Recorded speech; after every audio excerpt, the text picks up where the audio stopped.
Everyone, welcome back to home tutor. आज की इस वीडियो में हम करने वाले हैं कक्षा 8 के संस्कृत विषय के 5वें पाठ का अभ्यास। तो चलिए वीडियो को शुरू करते हैं। अभ्यास में पहला प्रश्न है, अधोलिखिता नाम प्रश्ना नाम एक पदेन उत्तरम लिखत। नीचे लिखे प्रश्नों के एक पद में उत्तर लिखें। पहला है, श्रद्धावान जनः किम लभते। श्रद्धावान मनुष्य क्या प्राप्त करता है। यहाँ पर उत्तर होगा ज्ञानम, यानी कि ज्ञान।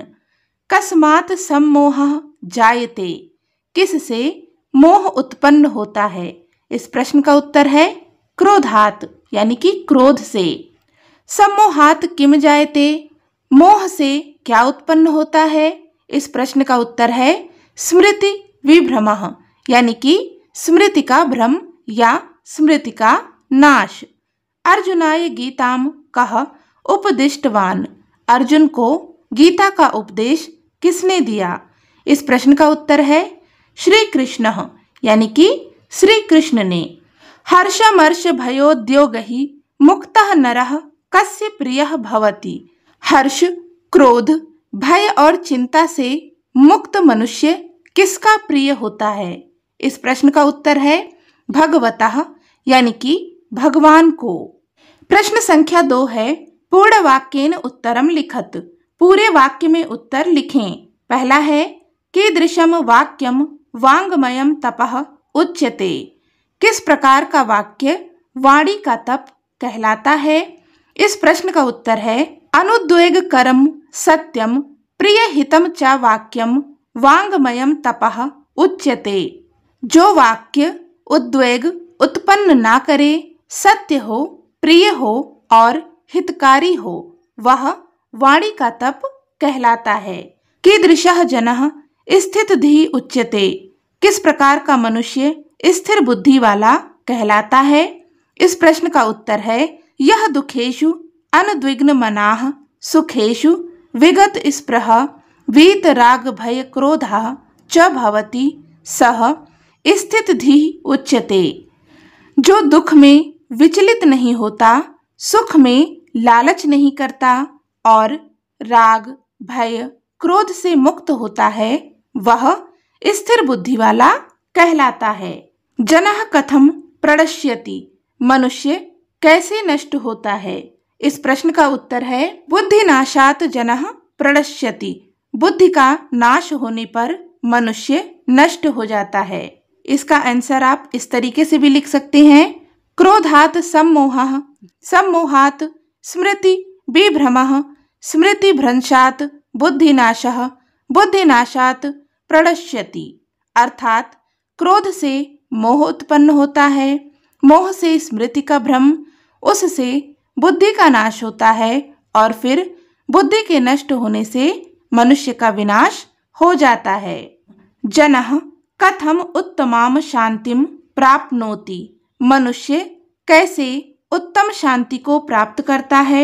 इस प्रश्न का उत्तर है श्रद्धावान तत्परः संयतेन्द्रियः जनः ज्ञानम लभते ततः सः उत्तमाम शांतिम प्राप्नोति। श्रद्धावान, तत्पर तथा संयमित इंद्रियों वाला व्यक्ति ज्ञान प्राप्त करता है और ज्ञान के द्वारा वह उत्तम शांति को प्राप्त करता है। अगला है, उपदेश प्राप्तये त्रयः उपायाः के भवन्ति। उपदेश अर्थात ज्ञान प्राप्त करने के 3 उपाय कौन से हैं। इस प्रश्न का उत्तर है प्रणिपातः परिप्रश्नः सेवया उपदेश प्राप्तये एते त्रयः उपायाः भवन्ति। प्रणाम करना, उचित प्रश्न पूछना और सेवा करना ज्ञान प्राप्त करने के ये 3 उपाय होते हैं। प्रश्न संख्या 3 है, कोष्ठके दत्तानि पदानि उपयुज्य वाक्यानि रचयत। कोष्ठक में दिए गए पदों का उपयोग करके वाक्यों की रचना करें। यहाँ पर कुछ अपूर्ण वाक्य दिए गए हैं। इन्हें पूरा करने के लिए कोष्ठक में कुछ पद दिए गए हैं। उचित पदों के माध्यम से इन वाक्यों को पूरा करना है। तो यहाँ पर हम देख लेते हैं कि पद कौन कौन से हैं। सेवया, स्मृति विभ्रमः, योगी, वांगमयम, स्थितधि। पहला वाक्य है अनुद्वेगकरम सत्यम प्रियहितम च वाक्यम रिक्त स्थान तपः उच्यते। तो इसके लिए उपयुक्त पद है वाङ्मयम्। अनुद्वेगकरम सत्यम प्रियहितम च वाक्यम वाङ्मयम् तपः उच्यते। जो उद्वेग को उत्पन्न ना करे, सत्य हो, प्रिय हो और हितकारी हो, ऐसा वाक्य वाणी से संबंधित तप कहलाता है। दूसरा है सततम संतुष्टः दृढ़ निश्चयः च रिक्त स्थान भवति। यहाँ पर हो जाएगा योगी। सततम संतुष्टः दृढ़ निश्चयः च योगी भवति। जो सदा संतुष्ट और दृढ़ निश्चयी है वह योगी होता है। अनुद्विग्न मनाः मुनिः रिक्त स्थान उच्यते। यहाँ पर हो जाएगा स्थित धी। अनुद्विग्न मनाः मुनिः स्थित धी उच्यते। जो अविचलित मन वाला मुनि है वह स्थिर बुद्धि वाला कहा जाता है, अर्थात जिसका मन विचलित नहीं होता है वह स्थिर बुद्धि वाला कहलाता है। तद आत्मज्ञानम प्रणिपातेन परिप्रश्नेन रिक्त स्थान च विद्धि। यहाँ पर हो जाएगा सेवया। तद आत्मज्ञानम प्रणिपातेन परिप्रश्नेन सेवया च विद्धि। उस आत्मज्ञान को प्रणाम, प्रश्न और सेवा से जाने, अर्थात आत्मज्ञान नमस्कार के द्वारा, बार बार प्रश्न करने के द्वारा और सेवा के द्वारा प्राप्त होता है। सम्मोहात् रिक्त स्थान भवति। यहाँ पर होगा स्मृति विभ्रमः। सम्मोहात् स्मृति विभ्रमः भवति। मोह से स्मृति का भ्रम होता है, अर्थात मोह से स्मृति का नाश होता है।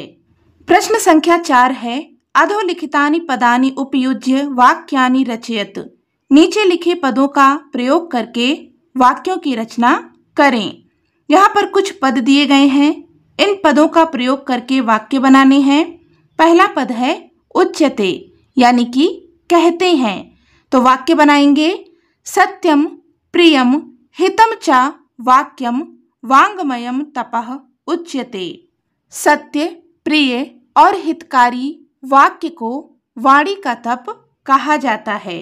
दूसरा है च यानी कि और। वाक्य बनाएंगे कौरवाणाम पांडवानाम च मध्ये संग्रामः अभवत्। कौरवों और पांडवों के बीच युद्ध हुआ।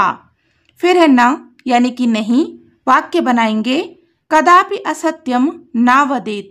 कभी भी झूठ नहीं बोलना चाहिए। फिर है लब्धवा यानी कि प्राप्त करके। वाक्य बनाएंगे ज्ञानम लब्धवा नरः शांतिम प्राप्नोति। ज्ञान प्राप्त करके मनुष्य शांति को प्राप्त करता है। फिर है कुर्यात यानी कि करना चाहिए। यहाँ पर वाक्य बनाएंगे छात्रः ध्यानेन अध्ययनम कुर्यात। छात्र को ध्यान से अध्ययन करना चाहिए। प्रश्न संख्या 5 है पाठानुसारम समुचितेन पदेन श्लोकम पूरयत। पाठ के अनुसार समुचित पदों के द्वारा श्लोकों को पूरा करें। यहाँ पर कुछ अपूर्ण श्लोकों के अंश दिए गए हैं जो कि आपके पाठ से संबंधित हैं। इन्हें पूरा करना है समुचित पदों को लिख करके। पहला है श्रद्धावान लभते ज्ञानम तत्परः। यहाँ पर है रिक्त स्थान, तो यहाँ पर हो जाएगा संयतेन्द्रियः। श्रद्धावान लभते ज्ञानम तत्परः संयतेन्द्रियः, अर्थात जो श्रद्धावान और इंद्रियों को वश में रखने वाला है वह ज्ञान को प्राप्त करता है।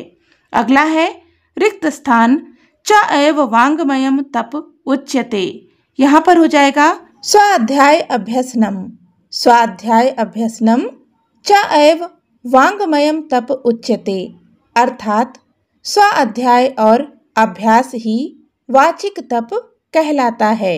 फिर है संतुष्टः सततम योगी यतात्मा। यहाँ पर हो जाएगा दृढ़ निश्चयः, अर्थात हमेशा संतुष्ट, दृढ़ निश्चय वाला और आत्मा को वश में रखने वाला योगी है। फिर है रिक्त स्थान भवति सम्मोहः सम्मोहात् स्मृति विभ्रमः। यहाँ पर होगा क्रोधात्। क्रोधात् भवति सम्मोहः, सम्मोहात् स्मृति विभ्रमः। अर्थात क्रोध से मोह उत्पन्न होता है, मोह से स्मृति का भ्रम होता है। तद विद्धि रिक्त स्थान परिप्रश्नेन सेवया। यहाँ पर हो जाएगा प्रणिपातेन। तद विद्धि प्रणिपातेन परिप्रश्नेन सेवया। अर्थात इसे प्रणाम, प्रश्न और सेवा से जाने। प्रश्न संख्या 6 है, उदाहरण अनुसारम पदानि स्त्रीलिंगे परिवर्तयत। उदाहरण के अनुसार पदों को स्त्रीलिंग में परिवर्तित करें। यहाँ पर कुछ पद दिए गए हैं जो कि पुल्लिंग पद हैं, इन्हें स्त्रीलिंग में परिवर्तित करना है। जैसा कि यहाँ पर उदाहरण दिया गया है, पद है श्रद्धावान, ये पुल्लिंग पद है, इसका स्त्रीलिंग पद बनेगा श्रद्धावती।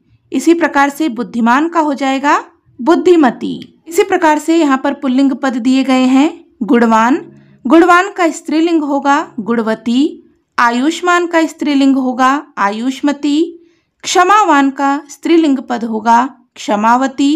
ज्ञानवान का स्त्रीलिंग पद होगा ज्ञानवती और श्रीमान का स्त्रीलिंग पद होगा श्रीमती। प्रश्न संख्या 7 है, समुचितेन पदेन सह स्तंभो मेलयत। समुचित पदों के द्वारा स्तंभों का मेल करें। यहाँ पर 2 स्तंभ दिए गए हैं, स्तंभ आ और स्तंभ ई। इन दोनों में जो पद दिए गए हैं इनका आपस में मेल कराना है। तो ये पद कैसे हैं? स्तंभ आ में जो पद दिया गया है इसका अर्थ स्तंभ ई में दिया गया है, संस्कृत में अर्थ है, तो इनका हमें आपस में मेल करना है। यानी कि जो स्तंभ आ में पद हैं इनके सही अर्थ के साथ में इनका मेल कराना है। पर पहला पद है सर्वभूता नाम, इसका अर्थ होता है सभी प्राणियों का। स्तंभ ई में इसका अर्थ है सर्वेशाम प्राणी नाम, संस्कृत में अर्थ है, तो यहाँ पर होगा सर्वेशाम प्राणी नाम। इन दोनों को आपस में मिला देंगे। फिर है अनुद्विग्न मनाह, इसका अर्थ होता है जिसका मन विचलित नहीं होता, संस्कृत में होगा यस्य मनः विचलितम ना भवति। इन दोनों को मिला देंगे। फिर है स्थितधि, अर्थात स्थिर बुद्धि वाला, इसका संस्कृत में अर्थ होता है स्थिर मतिमान। दोनों को आपस में मिला देंगे। फिर है परिप्रश्नेन, यानी कि बार बार प्रश्न पूछने के द्वारा, तो इसका संस्कृत अर्थ है पुनः पुनः प्रश्न करणेन। इन दोनों को मिला देंगे।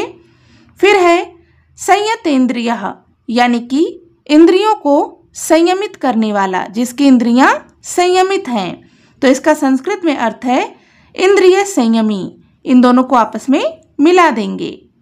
प्रश्न संख्या 8 है, श्रीमद् भगवत गीतायाः विषये पंचवाक्यानि लिखत।